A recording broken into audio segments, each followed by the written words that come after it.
अच्छा, यहाँ पर अपने व्यूअर्स के लिए बात ज़रूर करूँगा, जैसे आयशा जी ने भी बताया कि एक जो आप सोडा का ग्लास पीते हैं वो इस तरह से ही है, उसको अगर आप इसके मुतरादिफ कहें कि एक ग्लास में या एक कप में हाफ़ कप चीनी हो, मतलब 10 चम्मच चीनी आप एक ही तरह से अपने पेट में उतारें। अब लोग कई बार ये एतराज़ भी करते हैं कि जी प्रीच करना आसान है, कहना नसीहत करना आसान है, लेकिन खुद भी करके दिखाएं। तो सिर्फ व्यूअर्स की इन्फॉर्मेशन के लिए मैं बता रहा हूँ, जस्ट टू मोटिवेट जो भी सुन रहा है इसको, कि मैं खुद तकरीबन 10 साल मैं भी इसी सोडा का एडिक्ट भी रहा, और रात को भी 4 से 5, 6 से 7 कैंस पी रहा हूँ, दिन में भी इसी तरह पी रहा हूँ, हाफ लीटर हो गया। यूनिवर्सिटी में तो हजम ही नहीं ना हज़म होते ही नहीं होता था, कुछ भी खा रहे खाना। हैं तो हाँ, लंच में भी, और खाई जा रहे हैं, पिए जा रहे हैं इस तरह की सॉफ्ट ड्रिंक्स। तो जब मैंने एक चीज़, बल्कि आयशा जी से भी उसकी पूछूंगा ओपिनियन क्या उसका, मैंने सुना कि इतनी चीनी जब आपके पेट में जाती है तो जो नेचुरल रिस्पांस होता है आपकी बॉडी का, वो बॉडी चाहती है कि उसको बाहर वॉमिट फेंके उस करे। चीनी को, आपको वॉमिट आनी चाहिए इतनी चीनी के साथ। लेकिन उस सोडा में ऐड किया होता है फॉस्फोरिक एसिड, ऐसे ही है। वो उस को न्यूट्रलाइज करता है और वो आपके पेट में ही रह जाती है। तो जब मैंने ये सुना, आप सेल्फ अवेयरनेस जितना करेंगे उतना आप इससे बचेंगे। तो आयशा जी ये भी इस तरह ही है कि बिल्कुल ऐसे ही फॉस्फोरिक है। एसिड का इसमें इफेक्ट होता इतनी चीनी आप पानी में कभी घोल के पीने की कोशिश है? कीजिएगा। जी। 11 teaspoon, almost 11 teaspoon, minimum 7 teaspoon से 11 टीस्पून एक ग्लास सोडा के अंदर होती है। हम्म अगर आप यही चीनी बगैर किसी फ्लेवर के घोल कर पियेंगे, आपको वाकई वॉमिट हो जाएगी। वॉमिट नहीं भी होगी तो आपकी तबीयत अजीब होगी और आप पूरा एक ग्लास पी भी नहीं सकते। हम्म सोडा तो हम हाफ लीटर इकट्ठे आराम से पी जाते हैं, हमें कुछ भी नहीं होता। वो जी, इसीलिए होता है कि फिर इसमें उसको फॉस्फोरिक न्यूट्रलाइज। एसिड न्यूट्रलाइज किया होता एग्जैक्टली। है। अच्छा, मुझे ये बताइएगा कि ये जो अनहेल्दी ईटिंग हैबिट्स होती हैं, और आज के लिए बहुत कॉमन है क्योंकि यूनिवर्सिटीज़ की टाइमिंग्स स्टूडेंट्स की इस तरह से हो गई हुई हैं, लेट नाइट असाइनमेंट्स हैं, जंक फूड बहुत ज़्यादा चल रहा है। क्या इसकी वजह से ये जो अनहेल्दी रूटीन है कि रात को देर तक जाग रहे हैं, जंक फूड चल रहा है, उसमें चीज़ भी है, उसमें ऑयली फूड्स भी हैं, उसमें सोडा भी है, सब कुछ ही है, तो ये जो अनहेल्दी ईटिंग हैबिट्स हैं, क्या ये एडअप करती हैं जॉइंट पेन और जॉइंट की अनहेल्दी? बहुत कम केसेस में वो अच्छा। तब कंट्रीब्यूट करते हैं जब आप वही बात के सोडा, जैसे हमने केसेस देखे हुए हैं जो 1.5 लीटर की बोतल उन्होंने रात रखी हुई होती है बच्चों ने पढ़ने के लिए, और क्योंकि बोतल आपको एकदम चीनी देती है तो एकदम आपका दिमाग भी एक्टिव होता है। या आपको उतना ही एक्टिव करती है जितना आपको ब्लैक कॉफ़ी का एक कप एक्टिव कर देता है। मतलब आपको एकदम जगा के रख देती है बोतल जो है, बिकॉज इसमें अगैन चीनी भी ज़्यादा है और ये आपको एकदम वाव फैक्टर भी देती है। इतनी शुगर आप ब्रेन को एकदम देंगे तो वो एक्टिव तो हो जाएगा। तो वो वहाँ पे जहाँ आप 1.5 लीटर की बोतल या हाफ लीटर की बोतल लेट नाइट पी रहे हैं, वहाँ पे ये जॉइंट पेन की वजह बन सकती है यंगस्टर्स में। बड़ों में ये इसलिए वजह बन सकती है कि जब आप लेट नाइट खा रहे हैं तो आपका वेट बढ़ रहा है। आपका जितना वेट बढ़ रहा है, आपके घोड़े घुटनों के मसले उतने ज़्यादा जो है वो बढ़े, आपके घुटनों के मसले, आपके जॉइंट्स के मसले उतने ज़्यादा बढ़ रहे हैं, या आपका यूरिक एसिड उतना ज़्यादा बढ़ रहा है जिसकी वजह से आपके जॉइंट के इश्यूज बढ़ रहे हैं। बच्चों में यूजली यूरिक एसिड या वेट बढ़ने की वजह से ये मसले नहीं होते। बच्चों का वेट अगर ज़्यादा भी हो तो उनको जॉइंट के इतने इश्यूज नहीं आ रहे होते, उनका ज़्यादा जॉइंट के इश्यूज शुरू होते हैं सोडा कंजप्शन की। अच्छा, एक तो दूध हो गया, कैल्शियम के आप ये जो सप्लीमेंटेशन होती है, कैल्शियम टैबलेट्स जो होती हैं वो लोग खाते हैं उसके लिए। मुझे बताइएगा कि ये जो ड्राई फ्रूट्स में खजूर की बात होती है, खजूर हो गया, काजू हो गया, इंजीर ज़िक्र किया जाता है, क्या इस तरह के ड्राई फ्रूट जो हैं वो जॉइंट हेल्थ के लिए अच्छे हैं? क्या वो मोबिलिटी को इम्प्रूव करने में मदद देते हैं? एक होते हैं ड्राई फ्रूट्स जैसे इंजीर और जैसे खजूर हो गए, अच्छा। उनमें आयरन ज़्यादा है तो वो आपके खून के लिए अच्छे हैं। एक होते हैं नट्स जैसे काजू हो गया जिसका आपने बीच में नाम लिया। जी, जी। जो नट्स हैं जिसमें बादाम, काजू, पिस्ता, अखरोट, चिलगोज़े, मूंगफली, ब्रेजिल नट्स, ये सारा कुछ आ जाता है। इनका इस्तेमाल जॉइंट्स के लिए बहुत अच्छा है बिकॉज इनमें ओमेगा 3 भी है, आपकी हार्ट हेल्थ के लिए भी अच्छा है। इनके अंदर जो कैल्शियम है वो आपके जॉइंट की ओवरऑल हेल्थ के लिए बहुत अच्छा है। हेल्दी फैट का ये बहुत अच्छा सोर्स है, तो नट्स का इस्तेमाल ज़रूर रखें मॉडरेशन के अंदर। कई लोग यही खा खा के कोलेस्ट्रॉल बढ़ा लेते हैं, इतना ज़्यादा खाते हैं ये कि उनका जो कोलेस्ट्रॉल है वो ज़्यादा आने लग जाता है। बेसिकली ट्राइग्लिसराइड्स जो है उनके वो बढ़ना शुरू हो जाते हैं, डिस्लिपिडीमिया शुरू हो जाता है। कई लोग ये नट्स ही इतना ज़्यादा खाते हैं उनका वेट गेन शुरू हो जाता है। वो काम से ब्रेक हुई है, एक मुट्ठी नट्स की खा ली, फिर काम से ब्रेक हुई है, एक मुट्ठी। हर चीज़ मॉडरेशन में खाएंगे तो वो आपको फ़ायदा देगी। नट्स जॉइंट पेन के लिए अच्छे हैं। Handful of nuts, maximum 2 into handful, यानी 2 मुट्ठियों में जितने नट्स आते हैं उतने इस्तेमाल करें मैक्सिमम, इससे ज़्यादा इस्तेमाल ना करें।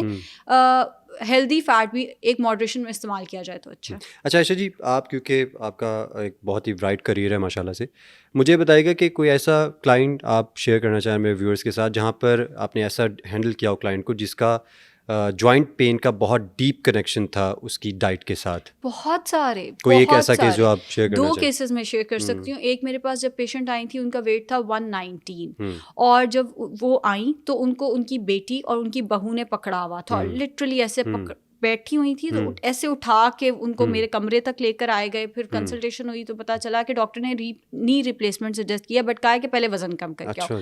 उन्होंने बताया कि ये उठ के वॉशरूम में कमोड पे भी खुद नहीं बैठ सकती, ये कमोड पे भी हम लेके जाते हैं, उसके बाद हम खुद ही लेकर आते हैं। तो उन दिनों ना मेरे क्लिनिक में एक चैलेंज होता था कि अगर आप अपना 10 किलो वजन कम 6 किलो वजन कम करेंगे 1 महीने में, तो आपको फ्री हाइड्रा फेशियल मिलेगा। अच्छा, वेरी नाइस। तो वो हाइड्रा फेशियल की मशीन ऊपर थी। अगली दफा जब वो वापस आई तो वो 10 किलो कम करके आई और हाइड्रा फेशियल कराने सीढ़ियां चढ़ के ऊपर गई 1 महीने के अंदर अंदर। तो वो बड़ी खुश, मैंने कहा नहीं आंटी की जगह ना कोई और हाइड्रा फेशियल करा ले, आंटी से कहाँ सीढ़ियां, वो तो चल भी नहीं तो उन्होंने कहा नहीं वो आंटी बड़ी खुशी से ऊपर गई थी और हाइड्रा फेशियल करा लिया उन्होंने। तो ऐसे क्या डाइट उन्होंने, क्या चेंजेस हुए उनके? वेट लॉस किया एंड एलसी ऐड की, मतलब बेसिकली तो हेल्दी वेट लॉस कराया उनका, साथ में मैंने एलसी ऐड की थी, विटामिन डी के सप्लीमेंट्स ऐड किए थे।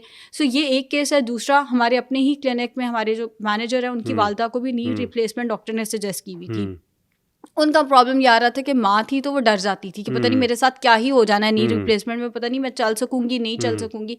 उन्होंने भी अपना वेट लॉस किया, उन्होंने थोड़ा स्लोली किया था, 15 kgs 3 या 4 मंथ्स में किया था, नी रिप्लेसमेंट की जरूरत ही नहीं पड़ी, वजन ही कम किया। जिन क्लाइंट्स को आप इस तरह डील करती हैं उनमें आप क्या कंसिस्टेंसी इज द की होता है कि वो आपकी इंस्ट्रक्शन, कई फेल्ड क्लाइंट्स भी आ जाते हैं ना, कई बार आप क्लाइंट को पूरा वो जो मैजिक इंग्रेडिएंट वो दे देती हैं लेकिन फिर भी रिजल्ट नहीं आता, उसकी क्या रीजन होती है? जो बंदा अपने साथ सिंसियर नहीं है ना, आप उसकी मदद नहीं कर सकते। एक मैं शो पे ही बैठी हुई थी और एक होस्ट ने ये क्लाइंट बोली थी, जो लोग अपनी मदद नहीं करना चाहते उनकी कोई मदद नहीं कर सकता।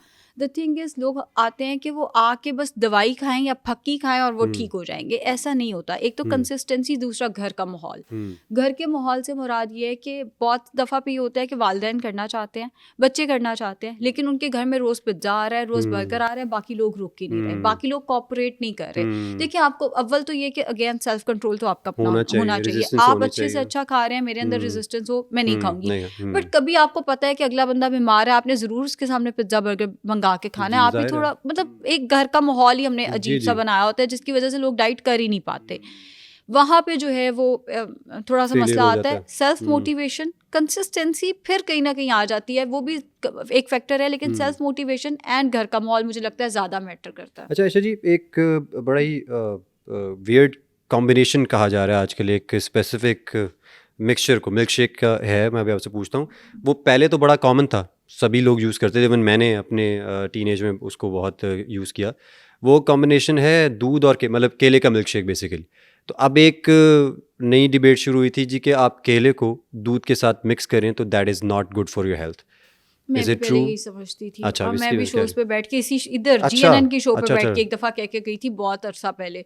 फिर वही बात आप सीखते हो, आप पढ़ते हो, आप अपने सीनियर से डिस्कस करते हो, तो आपको पता चलता है ऐसा नहीं है। अच्छा, 2018 या 19 में GNN के शो पे मैंने ये बात की थी एंड मैं पछताती हूँ भाई, गलती हो जाती है, इंसान है ना, हम सीख रहे हैं, कोई भी ऊपर से सीख के तो नहीं आया हुआ। और यकीन करें कि मैंने कई बार सुन के मैंने वो यूज़ करना छोड़ दिया था, काफ़ी देर तक मैं इस बारे में कॉन्शियस रहा था। अच्छा, हमारा जो फूड सिस्टम है वो बना ही कॉम्बिनेशन पे हुआ है। जो मुझे तब समझ आई थी वो ये आई थी, एंड अगेन हमें लोग उठा के टारगेट कर देते हैं। इस डाइटिशियन ने ये कहा, भाई हमें पढ़ाया गया तो हमने कह दिया आगे से, हम भी नए नए आए थे, इतनी अकल नहीं थी। जो पढ़ाते हो उस पर ध्यान दो ना कि पढ़ा क्या रहे हो। बहरहाल उसमें तब हमें ये पढ़ाया गया कि जब आप पोटेशियम और कैल्शियम इकट्ठा कर देते हो, केले में पोटेशियम है, दूध के अंदर कैल्शियम है, तो पोटेशियम और कैल्शियम जब आप इकट्ठा करते हो तो हैवी मेटल लाइट मेटल की एब्जॉर्प्शन रोक देता है, तो आपको किसी ना किसी एक न्यूट्रिएंट की एब्जॉर्प्शन जो है वो रुक जाती है। अच्छा, बट जब आप समझते हो तो आपको पता चलता है आपका फूड सिस्टम तो बना ही इस चीज़ के ऊपर हुआ है। जैसे आप रोटी के साथ अगर सैलेड खा रहे हो प्लस सालन खा रहे हो, तो जो सैलेड है उसके अंदर जो फाइबर है वो भी तो न्यूट्रिएंट्स की एब्जॉर्प्शन रोक रहा